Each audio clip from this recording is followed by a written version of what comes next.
দীঘায় দ্বিতীয় দিনে কী খেয়েছিলাম চলো সেটাই তোমাদের সাথে শেয়ার করব। তো প্রথমেই সকালে যেটা খাওয়ার থাকে চা বিস্কুট তো খেয়েই একটু সমুদ্র ঘুরে ব্রেকফাস্টটা সেরে নিয়েছিলাম, ডিম পাউরুটি, যেদিকে বর ক্যামেরা করছিল আর হাসাচ্ছিল। তো তারপরে আবার খেয়ে নিয়েছিলাম আর 1 কাপ চা। তো চা খেয়ে সমুদ্রে স্নান করতে চলে গেছিলাম, আর স্নান করতে গিয়ে ডাব খাবো না এটা তো হয় না, খেয়ে নিয়েছিলাম ডাব। তারপরেই লাঞ্চে ছিল বাঁধাকপি আলুর তরকারি, ডিমের কারি, পটল আলুর তরকারি, পেঁয়াজ, কাঁচা লঙ্কা, লেবু, ডাল, আলু ভাজা আর চাটনি পাঁপড়। তো সব কিছু দিয়ে জমিয়ে লাঞ্চটা করে নিয়েছিলাম, করে নিয়ে চলে এসেছিলাম রুমে। তো তারপর আবার সন্ধেবেলা চলে গেছিলাম মন্দিরে, মন্দির থেকে বেরিয়ে খেয়ে নিলাম আর 1 কাপ চা। তো এখন আমার চায়ের নেশা হয়ে গেছে।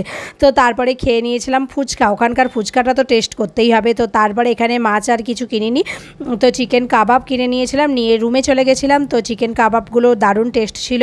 তো ওখানে ওটা খেয়ে আর ওই হোটেলেই ডিনারটা অর্ডার দিয়ে দিয়েছিলাম, এগ তড়কা আর মিক্স ভেজ। তো আর রুটি ছিল, এইভাবেই খাওয়া দাওয়াটা কমপ্লিট করলাম।